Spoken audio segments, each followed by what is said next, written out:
Sementara itu musibah angin puting beliung terjadi di Buleleng, tepatnya di wilayah Kubu Tambahan. Akibatnya sejumlah rumah warga mengalami kerusakan. Angin kencang berembus sekitar pukul 19.15 WITA pada hari Minggu malam. Tiba-tiba angin bergulung kencang. Warga pun sempat dibuat was-was oleh angin kencang yang tiba-tiba berembus. Angin kencang itu mengakibatkan sejumlah rumah warga mengalami kerusakan.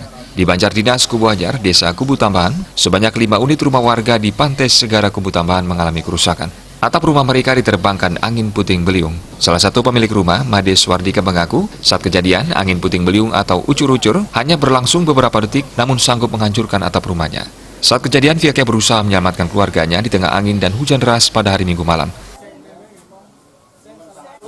Kalau ada 2 detik, penanjang belakang, berarti yang sekolah masih tenang, aman lah. Untuk selamatkan anaknya, anak Pas jam 7 itu Pak? Pas Pak sedang udah Pak?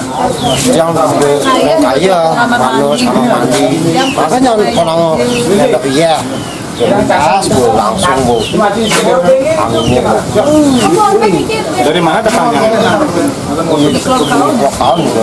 Dari pantai? Kini Badan Penanggulangan Bencana Daerah BPBD Buleleng masih melakukan pendataan terhadap kerusakan yang terjadi. Sementara ini pihaknya hanya menyalurkan bantuan untuk meringankan beban masyarakat. Yang kena angin puting beliung, kami hari ini melaksanakan peninjauan langsung dan langsung kami menyerahkan sembako. Jadi sembako kepada warga masyarakat yang terkena angin puting beliung. Terus untuk kerusakannya gimana nih?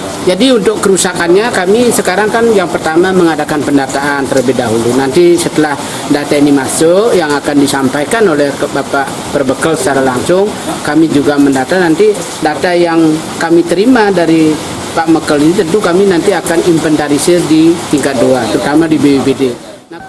Tidak ada korban jiwa. Semua kerusakan di data BPBD Buleleng yang diperkirakan kurang lebih kerugian mencapai 20 juta rupiah.